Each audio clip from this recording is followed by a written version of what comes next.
Good morning, fifth grade. So hopefully you've watched the Ed Puzzle video on the history of Victorian houses, the architecture, and why we kind of think of them as haunted houses.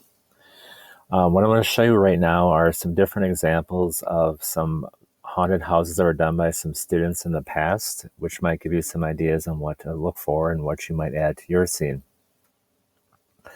So here we have a couple examples that had really did a good job of adding the different parts of the picture, foreground, middle ground, and background, and adding lots of interesting details into the scene, which makes them very fun to look at.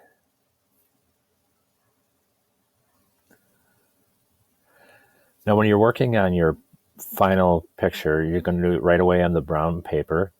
I would draw first with a pencil and then Sharpie. You want to make sure that you're adding texture and adding highlights and kind of planning what different light sources might be. Some people even put their name on a gravestone in the corner or hide things in the picture, like in this picture we have a little black cat up on the roof.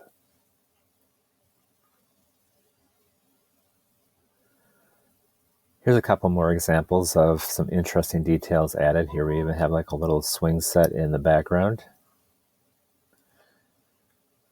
Now these were done with the highlights were done with bleach.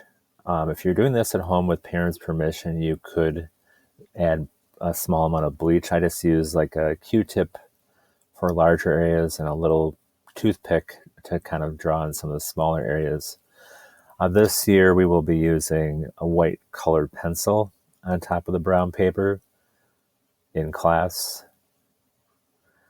Here's another couple examples. You can see the lots of different texture and interesting details added. So here's a checklist of some things that we'll be looking for. You want to make sure your house has some of the Victorian style elements. So you have multiple stories. It might have lots of decorations that would be similar to the Victorian style. You should have foreground, middle ground, and background. So some things in the background, even drawing some hills is an easy way to add that. Use scale to make things look more three-dimensional. So similar to what we did with our last project with the palm tree silhouette. For instance, this has a gravestone in the front that is close to the viewers, so it's a lot larger. As things get further away, remember, they get smaller. You should also add texture to your house, whether you have siding or bricks. Think of what your house might be made of. Now, if you notice, this person just added a few bricks here and there, which is fine. It kind of gives us a clue on what the house is made of. So you don't necessarily have to fill every single surface with the texture. Just give enough of a clue on what it is. You should also be adding shading to parts of your picture, which we'll demonstrate in the other videos. You can either use cross-hatching with a pen, or you can just use your regular pencil and blend it out a little bit with tissue or a blending stump if you're at home. And then finally, we'll be adding light sources.